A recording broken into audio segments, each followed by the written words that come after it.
Alors, je sais jamais où regarder, c'est ça la Il beauté. faut que tu regardes là, parce que là, tu introduis la chose. Je sais pas où tu regardes là. On regarde un peu partout.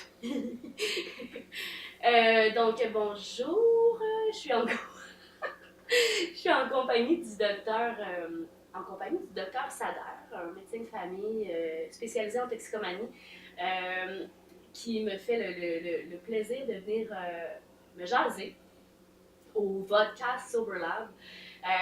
Monsieur Sader, bonjour. Allô? Ça va bien? Oui. Oui. On va jaser de sobriété. On va jaser de sobriété. Ouais. On jase peut-être juste D'autres affaires. de d'autres affaires. Comment qu'on arrive là, peut-être. Ouais. Comment on arrive là à vouloir devenir sobre? Ouais, ou peut-être certaines personnes n'ont peut-être pas le choix à un moment donné de vivre comme ça. Ouais. Ouais. Mettons un toxicomane. Mettons un toxicomane. On a appris beaucoup en toxicomanie. Vous savez, depuis les 20-30 dernières années, là, il y a beaucoup de choses qui ont changé. Pour les spécialistes en toxico, c'est beaucoup moins une affaire de substance, c'est plus une affaire de personne. OK. De personnalité?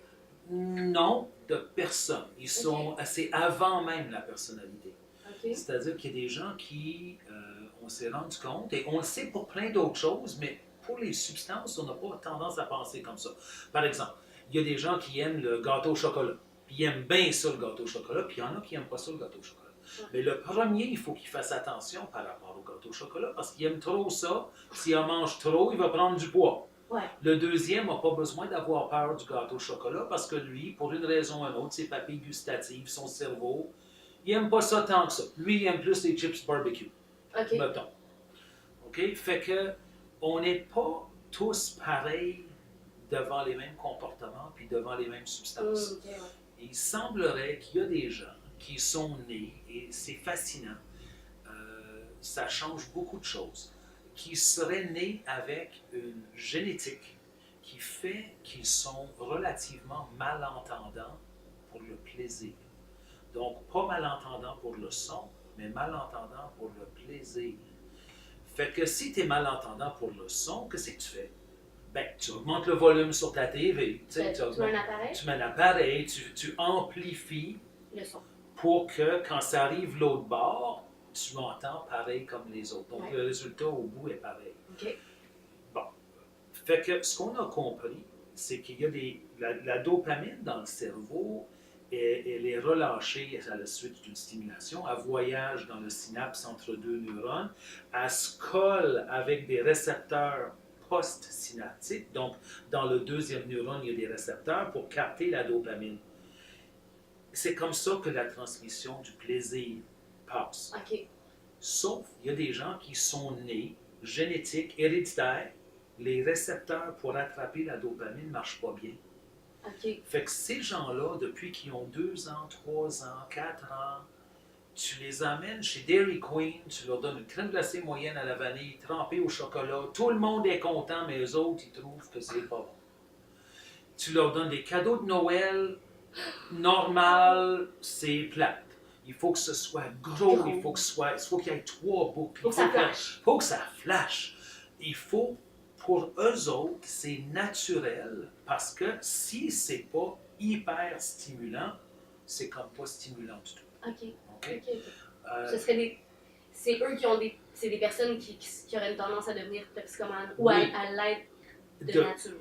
Tout à fait. C'est-à-dire qu'ils vont être plus portés à aimer la stimulation excessive. OK, je comprends. Ça, ils ont fait des études là-dessus. On a trouvé ça chez les alcooliques, chez les toxicomanes, chez les fumeurs de cigarettes. On a trouvé ça chez les antisociaux. On a trouvé ça chez les gamblers. Et on a trouvé ça chez les troubles déficitaires de l'attention. TDAH. Et on en connaît tous du monde qui ont 3 ou 4 affaires là-dedans. Puis on a tendance à dire que lui, il a 4 problèmes. C'est un alcoolique gambler qui fume puis qui est TDAH. Puis moi, je te soumettrais qu'il n'y a pas 4 affaires. Il y a 4 côtés de la même boîte. Donc, la boîte serait, il a besoin de plus de dopamine que les autres pour pouvoir ressentir quelque chose.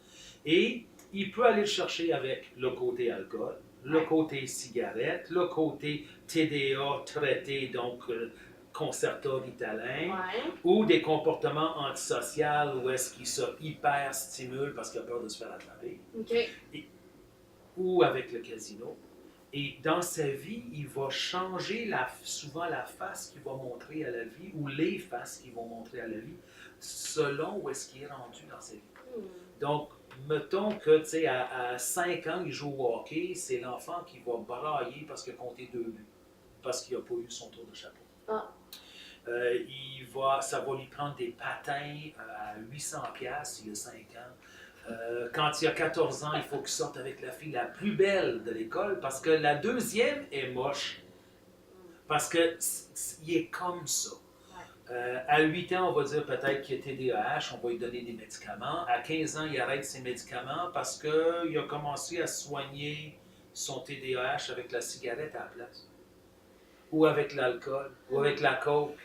Mais là, il y a tout le temps une béquille là, dans ce que j'entends. Est-ce que... Ben, une béquille où il sait... Tu sais, dans la vie, on s'adapte comme on peut. Oui. Des fois, on a besoin de consommer. Puis, à un moment donné, tu tombes sur quelque chose. Mettons, tu es bien bon au hockey, fait que tu comptes bien des buts, fait que tu vas... Celui qui est fait comme ça va jouer... Tu sais, samedi, il va être à la patinoire extérieure à 9h le matin, puis il va rentrer à 9h le soir.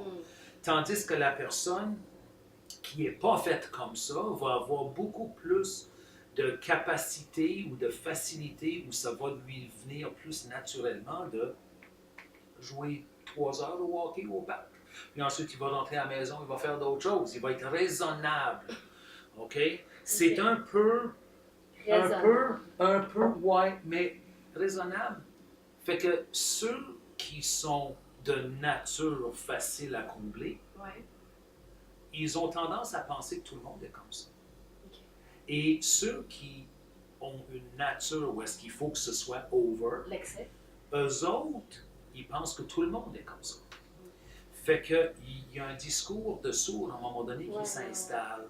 Parce que quand tu as 15 ans, tu es au parc, puis toi, tu as besoin de boire 8 bières de la caisse de 12 pour être contente, puis les autres, 2 autres boivent chacun 2, puis après les 2, ils sont tannés. Mais ça fait 12, hein? Ça, c'est le calcul, c'est 12. C'est 12. Fait que t'en as un qui a bu 8, 2 qui ont bu 2, puis après, quand la caisse est finie, t'en as un qui va retourner au dépanneur, puis t'as 2 autres qui disent, ben écoute, on a pris en masse, on n'en veut plus. Fait que ces deux-là ont tendance à regarder le premier, puis dire, t'es donc bien excessif, t'as pas d'allure. Puis le premier a tendance à regarder les 2 autres, puis dire, c'est quoi votre problème? Vous aimez pas ça, vous amusez? Vous êtes donc bien plates, vous autres? Parce qu'ils se comprennent pas. Parce qu'on va avec le nombre, on va avec la substance au lieu de la substance dans telle personne. Ça, c'est Kenneth Blum qui a travaillé là-dessus. C'est un chercheur, il a découvert des gènes dans lesquels on code pour ces récepteurs-là de dopamine. Il y a plusieurs sortes différentes qu'on voit un peu différents dans différents comportements. C'est pas tous les gens qui sont comme ça qui vont devenir toxicomanes, mais il y a comme un terrain fertile. Et c'est pas tous les toxicomanes qui sont comme ça. Les toxicomanes que je soigne, je dirais que 75% sont comme ça. Et l'autre 25%, c'est souvent des gens qui ils vont consommer l'alcool, par exemple, un grand anxieux, un phobique social ou une anxiété générale. Il va consommer trop, mais c'est une forme d'automédication. Et lui, quand on lui demande pourquoi tu aimes ça, lui, il nous dit, mais j'aime ça parce que ça me dégêne. J'aime ça parce que ça diminue mon angoisse. J'aime ça parce que ça m'aide à oublier mes problèmes. Mais est-ce que ça te fait triper? Tu sais, puis non, il te regarde là, comme si tu étais un martien. Là. C'est comme, ben voyons donc, ça fait pas ça. Moi, j'aime ça parce que ça me calme. Mais l'alcool stimule la dopamine, mais elle stimule aussi des molécules qui font qu'on se calme. Alors, pas tout le monde, même les alcooliques, pas tout le monde consomme pour les mêmes raisons, puis le traitement ne sera pas pareil. J'allais vous faire un tour de magie. Parce que c'est pas juste mauvais d'être fait quand même. Mais après ça, moi j'ai une question que je ne veux pas oublier, je vais la dire. Vas-y. Qu'est-ce qui amène une personne à vouloir se spécialiser en toxicomanie. Fait que je veux aller dans le côté un petit peu plus personnel de pourquoi Docteur Sadar. Exactement. OK. Mais allons-y avec le tour de magie. On va faire un petit tour de magie. Okay. Là, il n'y a rien là-dedans. Là, tu vois, il y a de l'air. On va dire qu'on est dans l'espace. Il n'y a même pas d'air. Okay. T'es d'accord? Oui. OK, bon. Puis lui, tu vois-tu quelque chose? Ben, de l'air aussi. De l'air aussi, puis tu le vois pas, puis il n'est pas là, puis il n'y a rien. C'est ça. On va faire apparaître quelque chose. OK. OK? On va faire apparaître quelque chose. Mettons que je t'envoie dans une mine de diamants et que tu as le choix. Tu peux rentrer dans la mine et sortir et garder tant que tu peux posséder. Veux-tu rentrer dans la mine avec un petit rien ou un grand rien?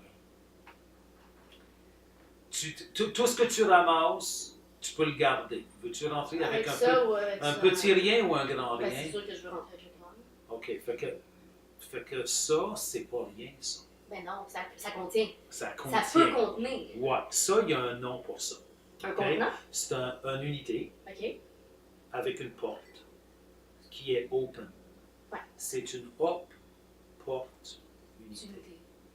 Wow! Les toxicomanes sont nés avec un grand besoin de stimulation dopaminergique qui peut être une opportunité. Regarde bien. On a 2 enfants de 14 ans qui rêvent d'avoir un chien. Ouais. Tu leur donnes un chien. Lui, pour être comblé, il va passer 10 minutes par jour avec son chien. Ouais. Lui, pour être comblé, il va passer 1 heure par jour avec son chien. Ouais. Super bonne relation avec son chien. Et Saint-Exupéry a dit que c'est le temps que tu perds pour ta rose qui fait que ta rose est importante. Fait que la relation ici est extraordinaire.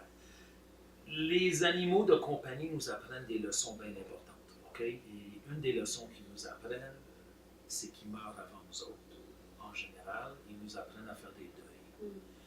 Quand le chien meurt, qui a plus bobo? Il y a plus bobo. Ça fait un plus grand dégât dans la vie de cette personne-là. Et donc, oui, au niveau relationnel au départ, c'est extraordinaire.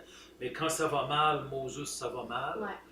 Et à force, son lien avec sa mère, il est né comme ça. Donc, son lien avec sa mère est plus fort. Son lien avec son père est plus fort. Son lien avec son chien est plus fort. À force de vivre des deuils, parce que la vie, il y en a plein de deuils. Ben oui. Tu déménages, tu perds tes amis, tu changes d'école, bon. Ouais. Mais à force de faire vider ton verre, à un moment donné, il y a quelque chose qui arrive à bien du monde. Ouais. C'est qu'ils se disent, écoute, quand je me sépare, ça fait tellement mal, ça fait mal à en mourir, je ne veux pas mourir, donc je vais m'organiser pour plus jamais m'attacher aussi fort. Parce que ça fait trop mal quand je me détache. OK, that's a problem. Ça amène à une forme de réduction de stimulation exprès par quelqu'un qui a besoin d'un supplément de stimulation. Ça amène à ce qu'on appelait anciennement en médecine une dysthymie, un mal de vivre, une dépression légère chronique. Ça peut durer 20 ans, ça peut durer 30 ans. Et cette personne-là, malheureusement, si l'alcool, la cigarette, le gambling, la bouffe, whatever, hey, c'est le fun, la cigarette, les paquets ne viennent pas avec des petites pattes. Les bouteilles d'alcool non plus. C'est garant, ils ne peuvent pas te quitter. Ils peuvent, tu sais, tu vois SAQ, ils disent pas, non, je refuse de t'en vendre. Non, non. Écoute, c'est une relation extraordinaire parce qu'elle est garantie. Mais elle te comble. Le problème, c'est pas une vraie relation. Parce qu'une relation, ça va dans les 2 directions. C'est-à-dire que c'est une lation. Lation veut dire ligne droite, mouvement ligne droite. Relation, c'est que ça va de moi à mon épouse, de mon épouse vers moi. C'est réciproque. La substance représente quelque chose pour quelqu'un, mais moi, je ne représente rien pour ma substance. Tu sais, le gâteau au chocolat ne m'appelle pas à 3 heures du matin pour dire écoute, là, j'ai des problèmes avec le lait puis le fromage, écoute, il faut qu'on en parle. Fait qu'à un moment donné, si je priorise juste ça comme relation, Toutes ces formes. c'est annihilant. Ouais. Parce que j'ai pas de raison, moi, d'exister. Tu sais, que d'être quelqu'un pour quelqu'un, c'est super important. Le regard des autres? Non, d'être important pour quelqu'un, Ok. d'être significatif, donner un sens À la à vie sa de vie. Oui. Tu sais, juste posséder des choses, c'est peut-être le fun, mais c'est jamais suffisant, juste posséder quelque chose. Ça fait que ça, c'est un des choses qu'il faut qu'on deal avec quand les gens viennent en thérapie, parce que c'est une conséquence qui est reliée à pourquoi ils ont aimé ça au départ. Mais il y a d'autres affaires aussi. Mettons que tu prends ces deux enfants-là puis tu leur donnes une guitare électrique. Ouais. Lui, il adore la guitare, mais après 15 minutes, il est flush là, de dopamine de guitare. Ouais. Il n'a plus envie de jouer la guitare. Il est full. On ne peut pas être plus full que full. Lui, il joue 1h30 sa Moses de guitare avant d'être full. Ouais. Mais la guitare, c'est une activité positive, constructive, et c'est lui qui a eu le mérite d'avoir investi son temps et son énergie dans la guitare. Fait qu'à la fin de l'année, c'est qui le meilleur guitariste? Quelqu'un qui joue 10 minutes par jour, 15 minutes, ou quelqu'un qui joue 1h30? C'est lui. Le toxicomane. Ben, oui, mais peut-être qu'il faudrait pas, peut-être qu'il faudrait trouver un autre mot que toxicomane. Oui, parce que c'est... Parce que ça, tu sais, tu verrais un enfant comme ça, il a 14 ans, il n'a pas commencé à consommer, mais c'est un hypodopaminergique qui a besoin. C'est un intense, OK? Disons il a 14 ans. Tu ne peux pas dire à sa famille que c'est un toxicomane en puissance. Puis pas nécessairement. Oui, il y a le risque inhérent de, s'il touche à certaines affaires, il risque de trop aimer ça. S'il vit trop de blessures affectives, il risque de vouloir gérer ses douleurs avec ça, que ce soit l'alcool ou whatever. Mais c'est aussi un enfant qui a un don que si tu lui apprends des activités positives, constructives, créatives, ben, il va être beaucoup plus productif que ça peut faire des génies. Le ordinaire. Bien souvent, les génies, quand on regarde des gens dans notre société, des gens qui ont super bien réussi, des gens extraordinaires, on découvre qu'à certains moments de leur vie, ils ont eu des problèmes souvent de substances ou d'autres sortes de comportements. On a vu Tiger Woods avoir de la misère, on a vu Bill Clinton avoir de la misère, on a vu Brian Mulroney avoir de la misère. On a vu beaucoup que quand ils sont dans le positif, actif, constructif, ils deviennent extraordinaires. Et ces gens-là sont voués à être extraordinaires parce que s'ils ne vivent pas intense comme ça, s'ils ne réussissent pas à se combler avec du constructif et du positif, ils sont dans un état de dépression légère, chronique, puis c'est pas supposé être ça, arrêter de consommer. C'est pas la souffrance est là, puis je tolère ma souffrance, puis il faut pas que je boive. C'est comme... tellement ce que vous me dites, je peux dire-tu? Wow. J'aime tellement ce que tu me dis, parce que c'est vraiment relié à l'espèce de flash que j'ai eu avec Sober Lab, tu sais, de se connecter à sa créativité, à la flamme, à la passion, à quelque chose de positif pour pouvoir, aller bien, tu sais, puis pas juste tolérer la souffrance. Puis j'aime cette espèce d'idée-là de, j'ai pas envie de tolérer la souffrance, j'ai envie d'être heureuse. J'ai envie d'être heureuse sans consommer, puis faire une différence, tu sais. Fait c'est ça, mais c'est juste la petite parenthèse que je voulais faire. C'est ça, mais c'est pas mal ça. Puis le mot heureux, c'est bien important. C'est différent que plaisir. Parce que dopamine, c'est plaisir. Instantané. C'est vite. Puis on peut, tu sais, si ton chien meurt, puis tu prends de la cocaïne pour la première fois, tu vas avoir du fun. Fait que ton chien est mort, mais toi, tu ris comme un petit fou. Il y a quelque chose, il y a un disconnect là-dedans.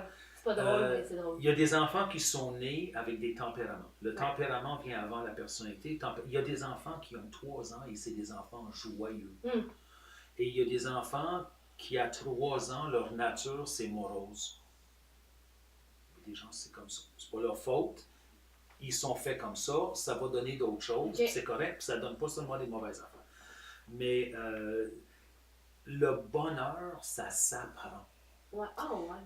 Puis, un des défis pour les toxicomanes, c'est que vous avez accès à un espèce de bâton magique là, qui peut gérer vos états émotionnels internes artificiellement sans mérite. Donc, tu as 15 ans, tu as coulé ton cours de français ou tu as trouvé un test, puis tu n'as pas envie de parler avec maman, papa, puis tu prends 3 bières, puis tu t'en fous à cette heure. Fait que vous autres, vous pensez que tout le monde est comme vous autres. Ben oui. Fait que personne ne veut souffrir, on s'entend. Fait que, regarde, tu as une baguette magique, bading, bading, ma souffrance est partie. Sauf que dans la situation où est-ce que tu prends 3 consommations et ça ne fait rien. Oui. Ouais. Là, merde, tu n'as pas été capable de changer la situation. Fait que là, tu es obligé de trouver le courage de parler avec maman, papa, d'étudier 2 fois plus fort la prochaine fois, d'assumer et au lieu de corriger une émotion négative avec une substance, tu es obligé de altérer, de changer la situation. Je vais te donner un exemple. Un toxicomane qui s'assoit sur une punaise, son réflexe, c'est de prendre un Tylenol puis de rester sa chaise. Il corrige l'émotion, mais il ne corrige pas la situation. Fait que dans 4 heures, son Tylenol ne marche plus. La punaise puis la punaise est encore là, ça fait encore plus de dommages, puis il va encore être pris pour prendre d'autres Tylenol. Ouais. Puis il va aimer ça. Puis il va aimer ça. Puis 20 ans après, puis la punaise, c'est pas une punaise, c'est que je sors avec une mauvaise personne ou j'étudie la mauvaise affaire, j'ai pas eu le courage de dire à mes parents que je voulais être géologue parce que papa voulait que je sois, je sais pas, là, médecin, mettons. C'était pas mon cas, mais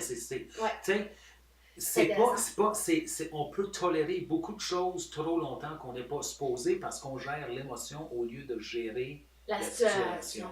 C'est-tu lié, tu penses à l'amour-propre, puis à la capacité de résilience? Mettons, tu sais. Il y a des liens, OK? C'est sûr que dans le fond d'une personne qui gère toujours ses états émotifs avec des choses extérieures à lui, par définition, il se place en situation de rester vide pour pouvoir accueillir la chose de l'extérieur. Donc, il n'y a pas beaucoup de résilience. Imagine le verre, là, si je l'échappe, parce qu'il est vide, il peut casser. Ouais. Mais si j'avais un bloc de verre solide, je l'échappe, il ne cassera pas. Il va être abîmé sur le bord, mais il ne cassera pas. OK? Fait que la résilience, pour bâtir une résilience, il faut, c'est un peu comme forger du métal. Tu le chauffes, tu le frappes, tu le chauffes, tu le frappes. Et c'est comme ça, à force d'être frappé, puis à dealer avec les heurts de la vie positivement, que, hey, je suis capable de passer à travers. Hey, je suis solide. Hey, j'ai travaillé sur mes valeurs de fond, au lieu de me contenter à trouver des portes de sortie à l'extérieur qui vont faire que je vais me sentir mieux, mais que je vais rester dans la même situation. Donc, ils ne bâtissent pas autant de résilience. La confiance en soi n'est pas là. Pas d'estime.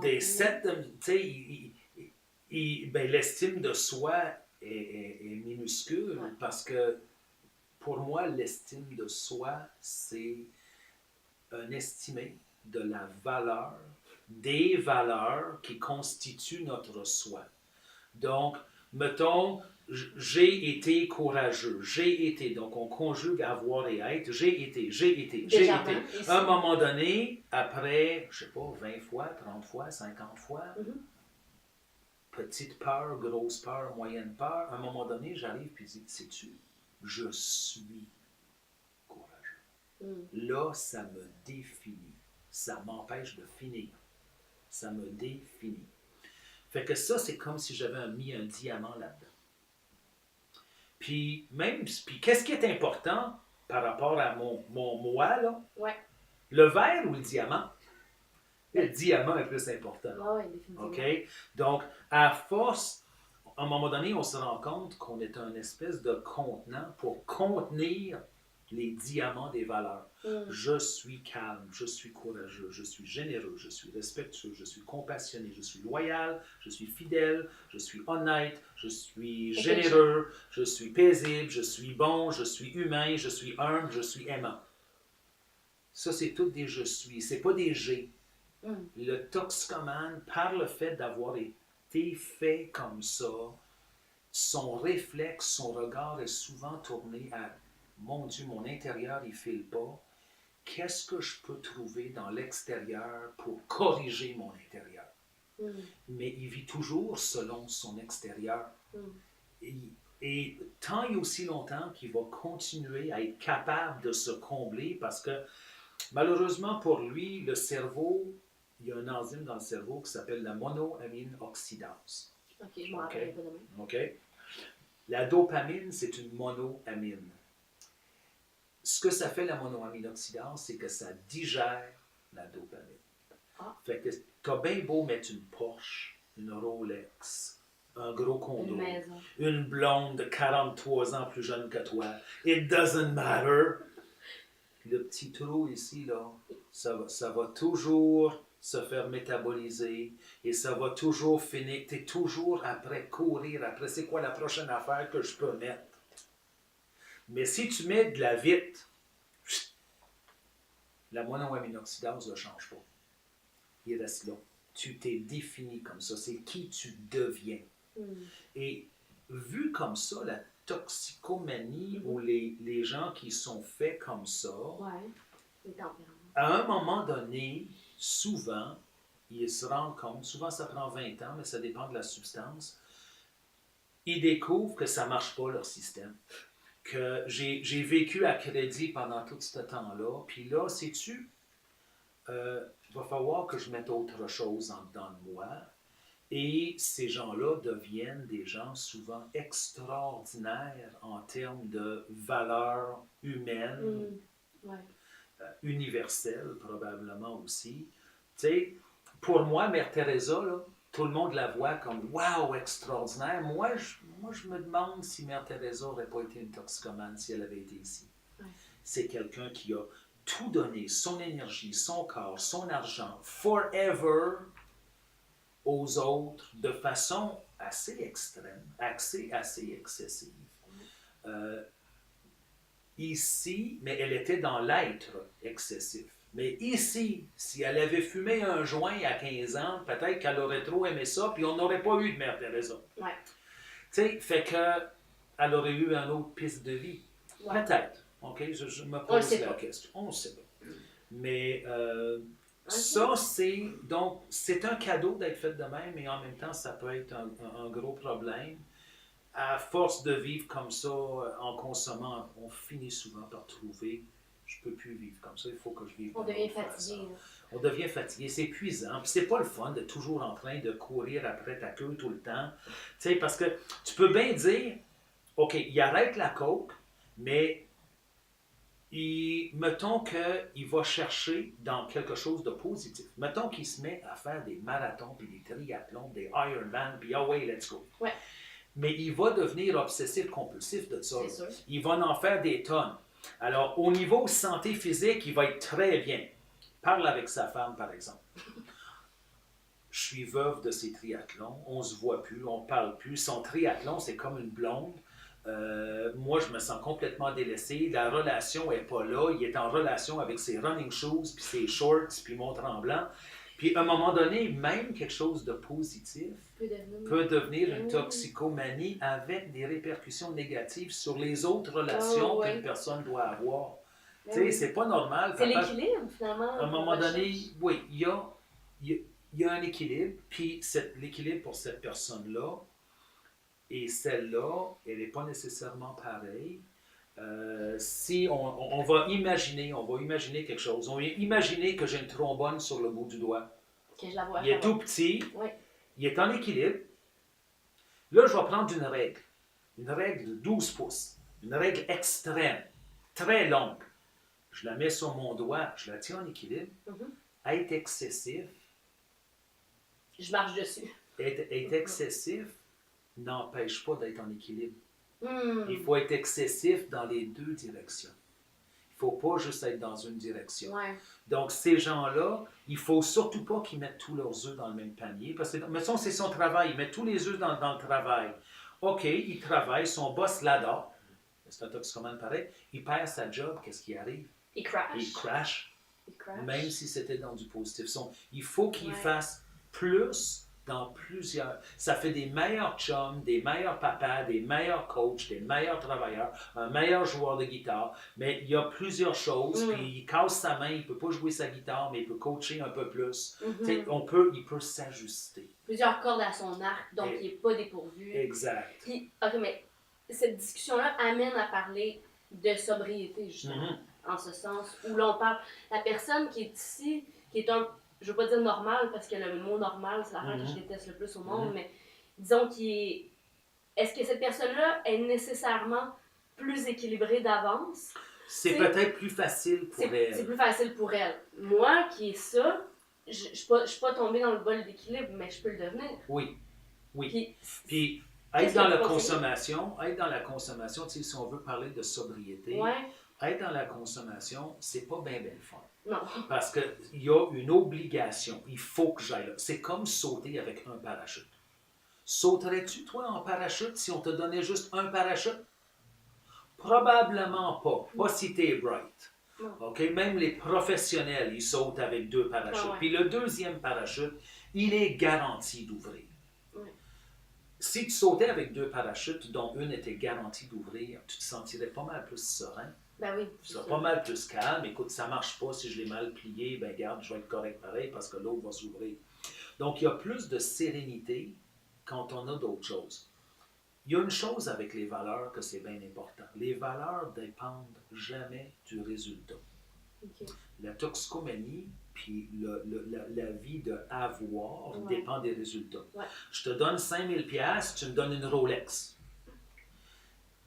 Si, mettons, ma nièce, ils sont en grève d'autobus, puis il faut qu'elle marche 10 km le matin et le soir pour aller à l'école. Et moi, mon arrière-grand-père m'a donné un vélo de course italien extraordinaire. Je l'adore. Mais je décide d'être généreux et de prêter ma bicyclette à ma nièce. 3 semaines plus tard, ma nièce tombe. Elle se casse les 2 bras. Résultat de tout ce qu'on a fait, pourri. Est-ce que ça enlève le fait que j'ai été généreux? Non. Non. Les valeurs dépendent seulement d'essayer. OK? Si tu essaies d'être généreux, tu es généreux. Si tu chantes devant l'école de ta fille, puis tu prends tout ton petit courage pour chanter, puis tu fausses, puis on te garoche des tomates, tu as été brave pareil. Il y a une leçon.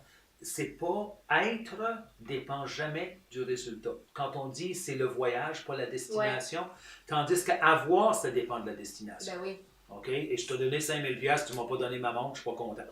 OK? Bon, fait que à quelque part, il y a quelque chose, c'est comme un parachute garanti. Essaye d'être garanti que tu deviennes. Donc, à quelque part, tu sais, si tu as agi comme il faut, avec tes valeurs à toi, puis ça n'a pas marché, tu es quand même calme dans ton âme. Tu es quand même correct par rapport à toi. OK? Puis, pour les gens ordinaires qui ne sont pas des grands antisociaux, si tu vas contre tes valeurs, même si ça réussit, ça laisse un petit goût amertume dans la bouche. OK? Fait que le toxicomane qui se rétablit, quand il a accès à quelque chose qui est garanti, puis qui fonctionne, puis qui investit dedans, puis qui confronte ses peurs, puis travaille sur son courage, puis, tu sais, il sème là-dedans, même s'il n'est pas parfait, on n'est personne parfait. Il sème là-dedans, puis les autres aussi, puis il respecte la démarche des autres aussi. Bien, à un moment donné, ça fait un parachute garanti d'ouvrir. Et ça fait aussi une personne qui a beaucoup moins peur de la séparation. Parce qu'il se rend compte que j'existe en tant que je suis honnête, loyal, fidèle, etc. Il existe. Alors, si mon chien meurt, je deviens triste, mais je ne deviens pas malheureux. Je deviens juste triste. Je peux brailler toutes les larmes de mon corps, mais je ne suis pas malheureux. Malheureux, c'est d'essayer d'être heureux de la mauvaise façon. Et le plus souvent, c'est d'essayer de faire de l'or avec du cuivre. C'est essayer d'être un alchimiste et faire de avoir de l'être. Je suis quelqu'un parce que j'ai une Rolex. Ouais. Je suis quelqu'un parce que j'ai un diplôme. Je suis quelqu'un parce que whatever que je possède. Ouais.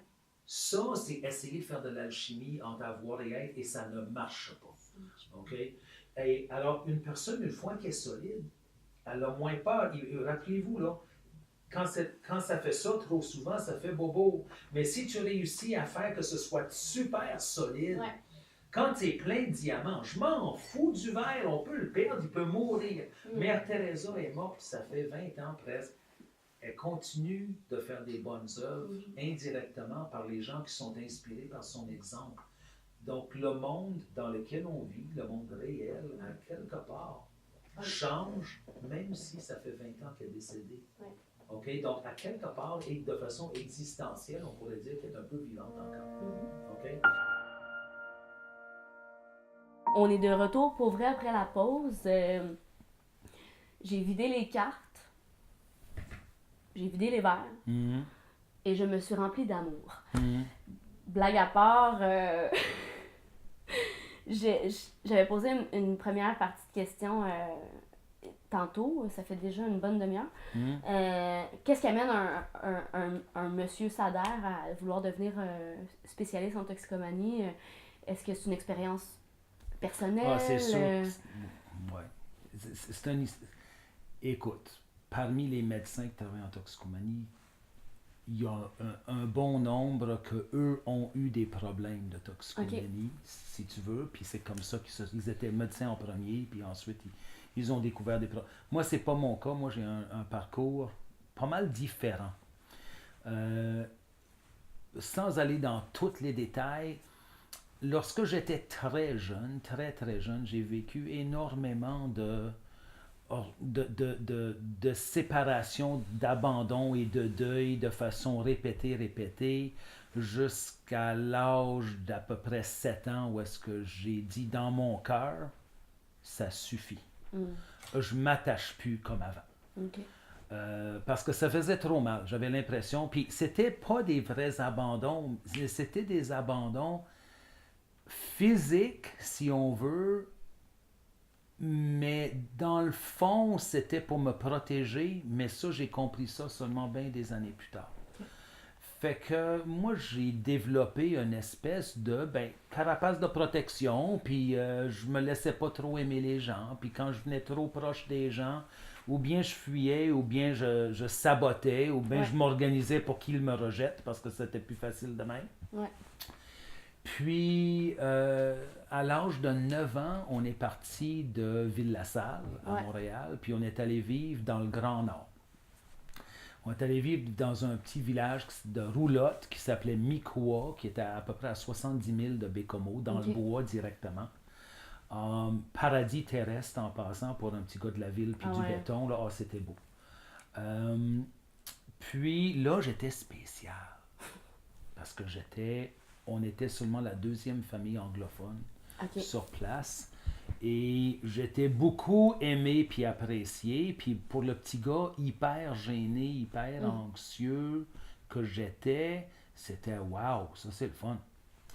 Puis, fait que là, on a vécu là 2 ans. Mon père étant ingénieur avec Hydro-Québec, à un moment donné, on a déménagé à Matagami.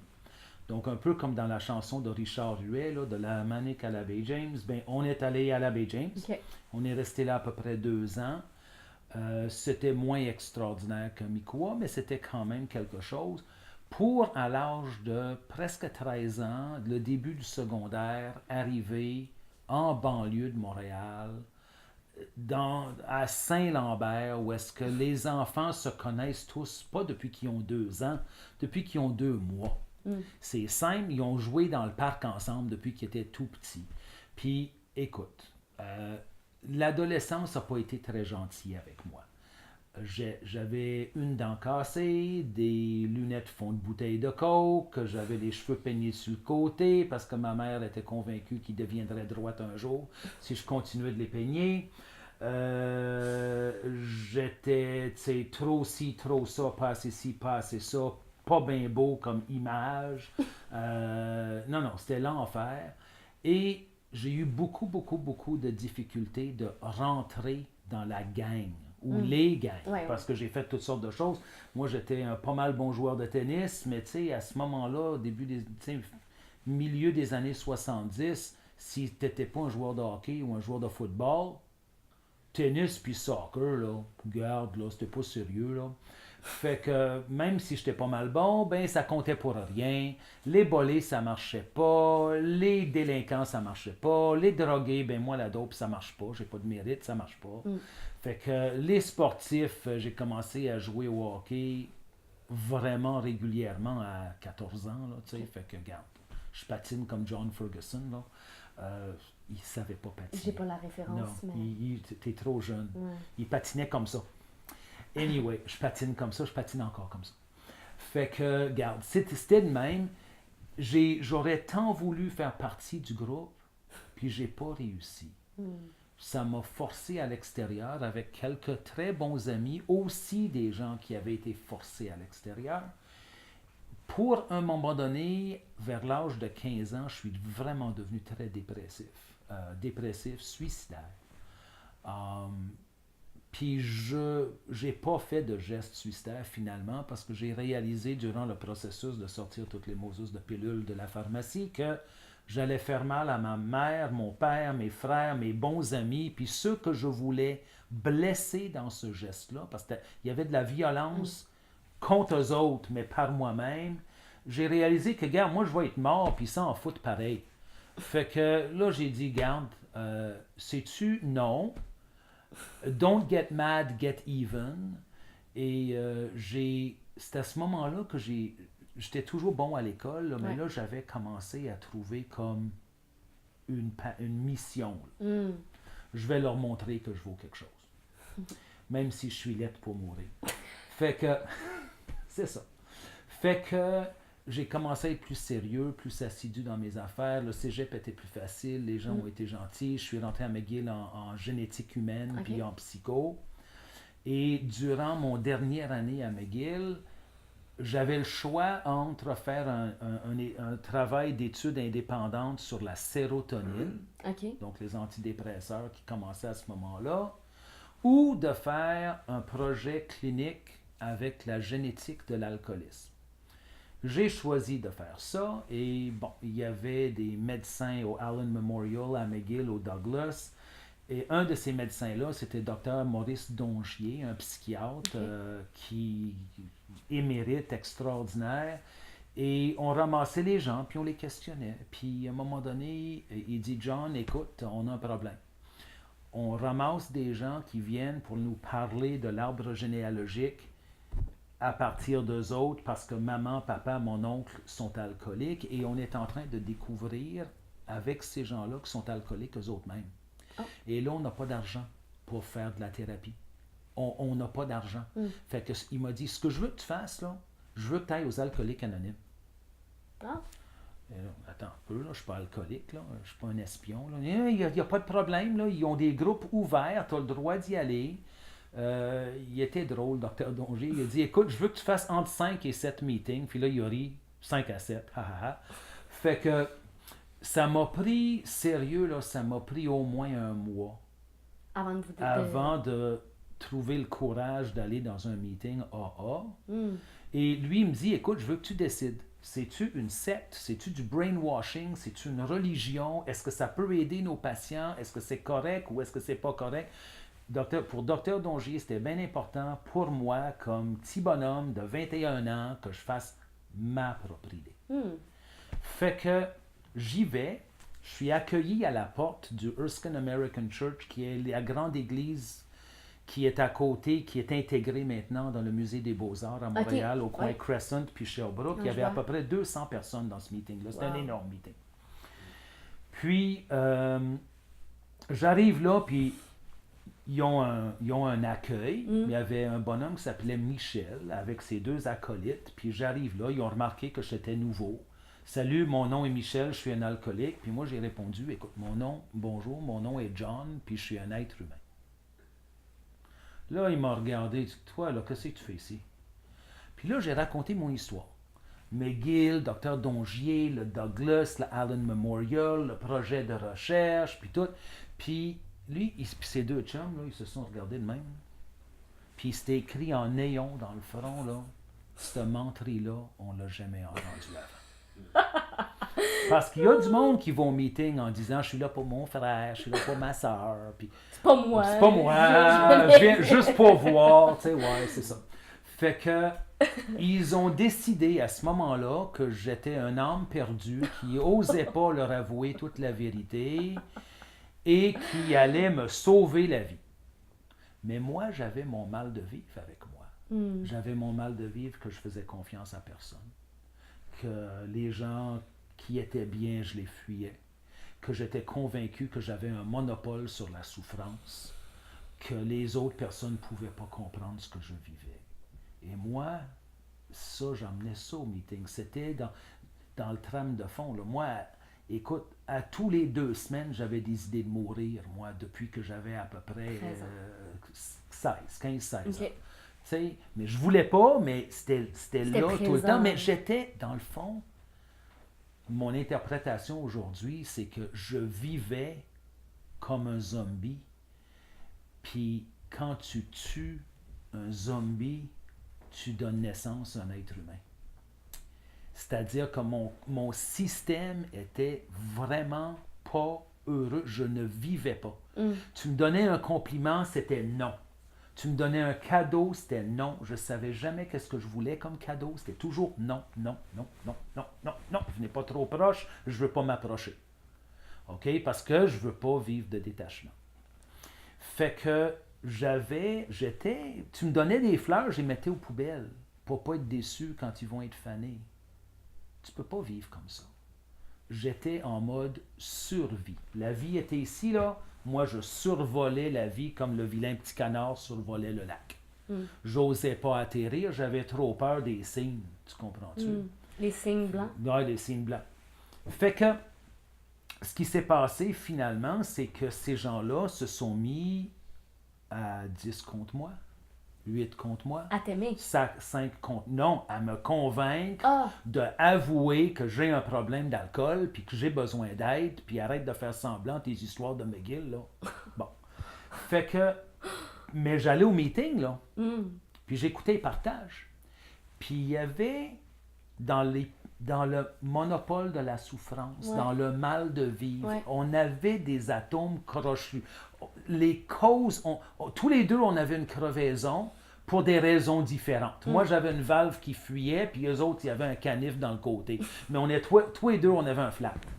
Fait que, à force d'y aller, à force d'écouter, veux pas, ça mettait tellement de chaleur autour de moi, là. J'avais la chair, je comprenais pas, là, comme si on était en amour, là. J'avais les papillons dans le ventre, j'avais la chair de poule. Maudit, j'étais bien, là. J'étais bien avec vous autres. Fait que, après à peu près un mois de ça, un mois et demi, là, je n'étais plus obligé d'y aller. Mais ce que j'avais vécu là, les gens qui se pliaient en 4, il n'y a personne qui essayait de coucher avec moi, il n'y a personne qui voulait m'emprunter de l'argent, il y a quelqu'un qui a voulu m'abuser de quelque chose. Il voulait juste m'aider. Écoute, ces gens-là, j'avais espoir qu'ils existent, mais je ne savais pas qu'ils existaient vraiment quelque part. Ça m'a réconcilié avec l'humanité, ce que j'ai vu là. Tu sais, j'en parle, je deviens ému. Ça m'a sauvé la vie. Ma carapace, tranquillement, au cours des mois, elle a fondu. J'avais plus besoin de mes mécanismes de défense, puis non. J'ai fait le programme, j'y allais pendant 2 ans. Le programme des alcooliques anonymes, moi, j'ai fait pendant 2 ans 1 à 2 meetings par semaine. OK. Mais pour moi, Ouais. là, j'ai réalisé, moi, j'ai un problème. Je me suis peut-être un peu gelé avec mon tennis, avec mon soccer, avec le sport, avec la course à pied. Il y a Ouais. d'autres façons de se geler dans la vie que Ouais, juste ouais. la dope. Ça, ces affaires-là, ça marchait pour moi.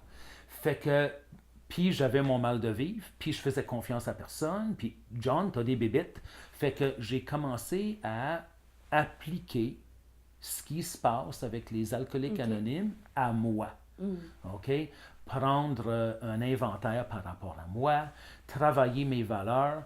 Tu sais, en anglais, ils ont appelé ça self-help, OK? OK. De l'aide pour le soi. Malheureusement, c'était mal traduit en français. Ils appellent ça de l'entraide. C'est pas correct, ça. C'est pas de l'entraide. C'est du self-help. C'est de l'aide pour le soi. J'ai compris qu'il fallait que je me bâtisse un soi, puis il fallait que j'arrête de faire de l'évitement, ou on pourrait dire de l'évidement. Parce qu'en anglais, le mot c'est avoidance. C'est créer un void à l'intérieur de soi. Je créais mon propre vide intérieur parce que je vivais pour ne pas être blessé. Et au lieu de prendre les choses qui me faisaient peur comme l'opportunité d'être courageux, moi je fuyais. Fait que là, j'ai décidé, il fallait plus que tu fuis. Là. Il va falloir que tu sois courageux, puis que, garde. Fait que ça, j'ai travaillé sur moi, puis j'ai tellement aimé ce que j'ai vu là, ce que j'ai senti là, que je me suis dit, mais tout le monde devrait avoir accès à ça. Là. Parce qu'il y a bien du monde, même parmi ces gens-là, il y a bien du monde qui vivent selon les avoirs et qui négligent leur être, puis qui sont profondément malheureux, puis qui ont l'impression qu'ils sont tout seuls au monde, puis c'est pas vrai. Il y a plein de bonnes personnes, OK? Mais il faut vivre ça pour le... Non, mais j'y croyais, j'espérais, Ouais. mais j'en voyais Mais pas. c'est vrai. C'est comme si j'avais pas les lunettes Oui. pour les voir. Ouais. J'avais toujours une petite pince de méfiance. Ouais. Tu sais, pourquoi qu'il est gentil avec moi? Tu sais, c'est comme... Ouais, c'est le propre de beaucoup de gens c'est de ça. penser ça. Fait que moi, ça m'a... Puis par la suite, c'est pendant ce processus-là, il fallait que je décide, est-ce que je fais une maîtrise en psychiatrie, PhD, étudier des petites molécules, ou est-ce que j'essaie d'aller en médecine pour devenir médecin? Mais à ce moment-là, devenir médecin, c'était pour traiter des toxicomanes. Parce que je vous trouve extraordinaire. On ne peut pas faire du ordinaire, du extraordinaire, je veux dire, avec du ordinaire. Si tu veux faire, je sais pas, un steak aux pleurotes, ben il va falloir que tu achètes des bonnes pleurotes puis une bonne coupe de viande. Mais vous autres, votre côté extraordinaire, il est difficile. Personne ne vous a appris à vous conduire. Fait que c'est comme si vous aviez un moteur de Ferrari, mais un steering de Ford Focus. Fait que vous faites des accidents partout. Puis là, ben, je devrais changer mon moteur. Non, tu devrais apprendre à conduire. On va mettre un meilleur steering, des meilleurs pneus, des meilleurs freins, puis tu vas voir, tu vas être bien content avec ton moteur Ferrari. Fait que c'est comme ça que je suis arrivé en toxicomanie, moi. C'est beau. C'est une belle histoire. Ah, ben, je suis sûre que vous faites du bien à vraiment beaucoup de monde, parce qu'il y a plein de gens qui me parlent, j'ai des amis personnels qui m'ont beaucoup parlé de Dr Sader, faut que tu rencontres le Dr Sader, faut que tu rencontres le Dr Sader. Puis là, ben, j'ai la chance d'avoir pu vous rencontrer. ben, moi, ça me fait plaisir. Merci infiniment, puis je suis sûre que ça va inspirer beaucoup de gens à prendre soin d'eux, puis à peut-être tenter la sobriété. Oui, Merci. super. Je donne les becs. Mouah. Merci. Bravo pour ton projet. Merci.